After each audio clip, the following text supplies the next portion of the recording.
to today's video. Chacho is sort of here. Are you gonna say hi? Here's Chacho. Today's video is in inspiration from my niece Lena because she is interested in getting her very first reptile and she's considering tortoises. And she was watching my videos and she let me know I do not have enough tortoise videos on my channel, and she is very right. So we are going to make some much needed tortoise content for today, and we are going to go over some different popular tortoise species and some information about each one to give you a better idea of each one of them and basically help yourself figure out which one would be the perfect pet for you. So with every single tortoise species that we're going to go over today, we are going to go over the size of the enclosure that they require, the heating and lighting elements, the humidity requirements, the lifespan, the diet, and the temperature that these tortoises need. Of course, if you want to actually keep one of these, I do recommend to do further research. I'm just going to be briefly covering all of these aspects for each of these species. But we are going to start with one that is extremely popular, and that is the Russian tortoise. Russian tortoises are extremely popular, which means that they are very easy to find in captivity. So if you are looking for a pet tortoise and go to any local pet store, there's a pretty good chance that you may see a Russian tortoise there, so that makes getting them very easy since they're easy to find. Something that makes these tortoises so popular is their ease of care because they stay pretty small. So when you're looking at a Russian tortoise, the adult size is typically 5 to 8 inches long. With that size tortoise, I would recommend a minimum of a 4x2 enclosure. My favorite enclosures are these Zen habitats. I actually have a 4x2 behind me for a bearded dragon, and it would be very, very spacious for a tortoise of that size. They also have 4x2 by 16 inch enclosures, which would work for that size tortoise because they don't really climb and they don't really need 2 feet of height. So 16 inches tall would also be adequate for them. But that would give them a very spacious setup, and that would be the minimum that I would recommend. It does still take up quite a bit of space, so it's something to consider because not everyone is willing to give up that much space. But if you're not willing to give up that space, then it's probably not going to be a good idea to get that animal. So when it comes to the lighting aspect of Russian tortoises, they are going to need a heat bulb as well as a UVB.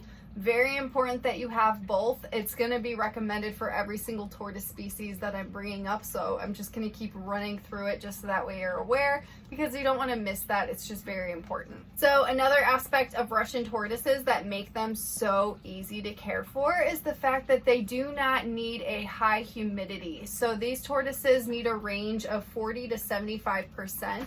It can increase quite a bit at that 75%, but the thing is, with any type of tortoise species, you want to make sure that you're providing a water dish in there that's pretty shallow that they can soak in daily. That way they can hydrate themselves. That will boost the humidity a little bit in the setup, but Russians don't really need a consistently high humidity requirement, so it just makes them much easier to take care of.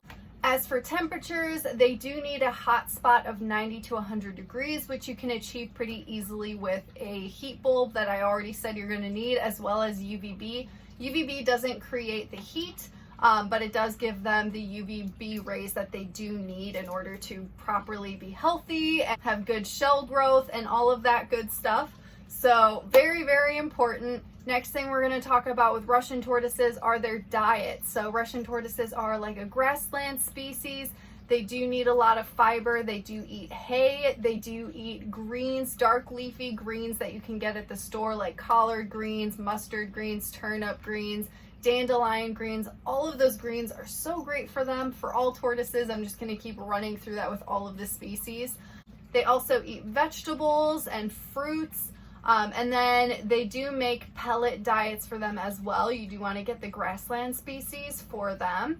But yeah, there's a lot of different things that you can feed them. It does make it a little bit easier when taking care of them, but you do want to make sure that you are doing it properly. You don't want to be giving them like too many fruits and too much sugar. So that's why more research is definitely needed before you get any certain species. But this is just a brief little recap of the general care regarding Russian tortoises. And so if you are interested in a tortoise and you want something that stays pretty small and is pretty durable and easy to care for, Russian tortoises are absolutely the perfect one for you. The next one that we are going to talk about is very, very similar to the Russian tortoise, but just a little bit different, and that is the Hermans tortoise. So Hermans are very similar to Russians when it comes to the care and the size. So their size is going to be, again, 5 to 8 inches, just like the Russian tortoise. So again, it's going to be the same recommendation for enclosure, a 4x2 enclosure minimum.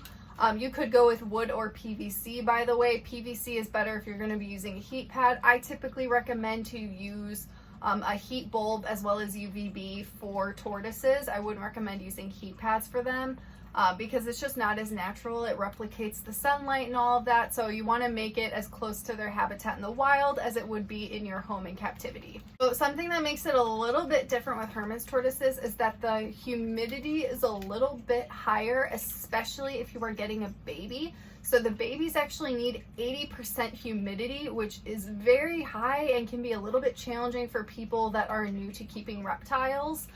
But if you are getting an adult, it does decrease over time. So as an adult, you're looking at 60%, which is still a little bit high. You do want to mist daily for this type of a tortoise. It does make the care a little bit more challenging than a Russian tortoise. So that's pretty much the only difference between the two. Then as for temperature, you are looking at 90 to 95 degrees Fahrenheit for a basking area. My niece does Celsius, so for her, it would be 32 to 35 Celsius is what it said online. So just wanted to add that in there for some type of idea because I mostly just go off of Fahrenheit because I'm in the United States. And then when it comes to diet, it's going to be exactly the same as the Russian tortoises. It's another grassland species. They're mostly going to want to be foraging in the wild, so you want to replicate that as much as you can with their diet in captivity. So lots of hay, lots of fibrous greens, dark leafy greens, vegetables, fruits, and then again, those grassland pellets will work for them as well. And then the lifespan of a Hermans tortoise is 90 years. So that is a huge commitment. They live a very, very long time if you give them proper care. So definitely something to consider before you get a tortoise because it will be with you for life. Forgot to mention the Russian tortoise lifespan, which is actually 40 to 50 years. So again, it's a very, very long time. It's not as long as the Hermans tortoise though. The next species we're going to dive into is the Redfooted Tortoise, which is what I keep, my little peaches. And they are a species for people that want a little bit more of a challenge or feel that they are up for the challenge. Because Redfooted tortoises do get pretty large compared to Russian and Hermans tortoises, and they require very high humidity. So they are very challenging in all of these aspects because they're more of a tropical species. So when we're looking at the size of a red-footed tortoise, usually the general size for the adults is 13 inches, which is just over a foot long. So it is pretty large, especially compared to the other species that I've mentioned so far.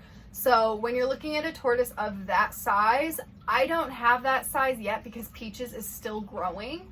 But right now she is in a 4x2 setup, and that is absolutely not going to be big enough for her as an adult.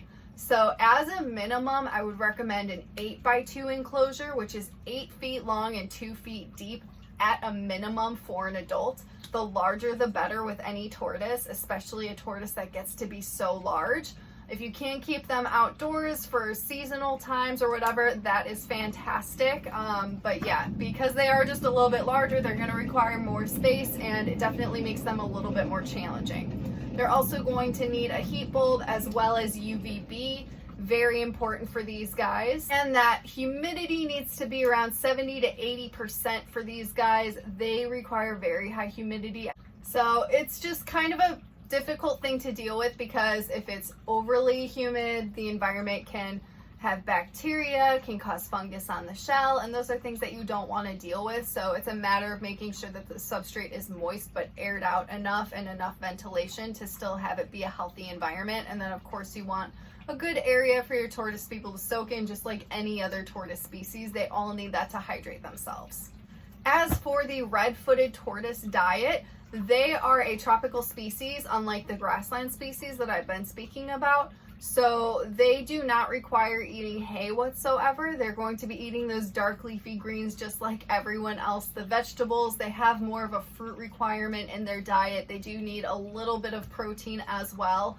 And they again are going to be foraging on just tropical things from the environment in which they come from. There are also pellet diets that you can include in the Redfooted Tortoise diet. And then again, it's just going to be like more of a tropical thing, not a grassland. I'm sure there's going to be labels. The ones that I have always have like pictures of Redfooted tortoises on them. So that's a pretty good way. Just make sure if you're trying to get some pellets for your tortoise, you read it obviously and pick ones that are associated with the species that you keep. And then when it comes to the lifespan of red-footed tortoises, they do live around 50 years. Again, that's a very long time. All tortoises are a really big commitment just because of their lifespans. And the last tortoise that we are going to discuss today is one that is so loved by everyone. Everyone falls in love with them, but they can be extremely problematic, and that is the Solcata tortoise. So these tortoises are extremely popular. Honestly, I would say I see them more often than I see Russian tortoises. I see Solcatas everywhere, especially when I go to reptile shows or even stores. Like, Solcatas are just all over the place. But it's not necessarily always a great thing because these tortoises get massive and they can be very, very challenging to take care of because of that size. So typically when you see these guys, you will see them as tiny babies. I'm not even joking, they're like this big. But that tiny little thing one day can get to be over 100 pounds. So it is very important to make sure you know the species of whatever tortoise you want to be getting first, and make sure you know exactly what you're buying, because you don't want to end up with a giant monster tortoise one day that you didn't expect to get that large. So Solcatas typically, generally, are around 18 inches long, which does not seem that big. That's their shell length.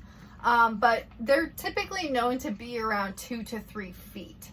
So, and that's from like head to, I'm guessing, butt or tail. So yeah, they get massive. They can get 70 to 100 pounds, and that's not even set. Like, they can get larger than that. There are tons of them out there that are larger than that. So it really just does depend, but generally speaking, they're a very, very large tortoise species. So when you're looking at an enclosure for a Solcata, my recommendations for this are rough, because I would recommend to, if you live somewhere warm and can keep them in your backyard 24/7, that would be ideal, because you want them to have a lot of space. If you want to keep them indoors, I would recommend giving them an entire room. And that may seem drastic, but I don't even think it is, because they're just so big. They need that space. So an entire room, which is why I don't think most people should own them, because most people are not able to just give them an entire room of their house. As for lighting, they need obviously heat and UVB. They can get that naturally from the sunlight if you can keep them outdoors. Humidity is 40 to 60%, which is pretty manageable and pretty easy to take care of, aside from the fact that they are massive. So hopefully you just have a pretty healthy temperature, humidity environment outside, and can just keep these guys outside. Temperatures they need are 85 to 105. It does range. So again, if you can't keep them outside and you have the adequate temperature range, that would be ideal. And then their lifespan is 70 years. So I actually thought it would be longer. I was pretty shocked that it was 70. I thought it would be at least 100, but I mean, 70 years is an extremely long time. You're going to have that your entire life, possibly give it to your children or your children's children's down the line. So, and that's how it is with all tortoises, because they just live so long. And then for the diet for a Solcata tortoise, it's very similar to the Russian and Hermans. It's going to be those dark leafy greens, some fruits, some vegetables, and then you can do the grassland tortoise pellets as well. Again, do more research on all of these species, because this is extremely brief. I'm just giving you a general idea of what the care is like for each of these species, so that way you can determine which one is the best fit for you. So yeah, if you have a huge yard, you live somewhere where the weather is nice, and you want a giant Solcata tortoise, It would be perfect for you if you need something a little bit smaller, easier to care for. You're a beginner, a Russian or a Hermans might be for you. If you're bored and you just want something colorful and exotic and tropical, then a Redfooted Tortoise may be for you. So I hope that this video was helpful. If you guys have any other questions, please go ahead and leave it in my comment section. If you guys keep any of these species and have any input and want to add that in the comments, I would appreciate that as well. I hope that you guys have a great day, and I will see you guys in the next one.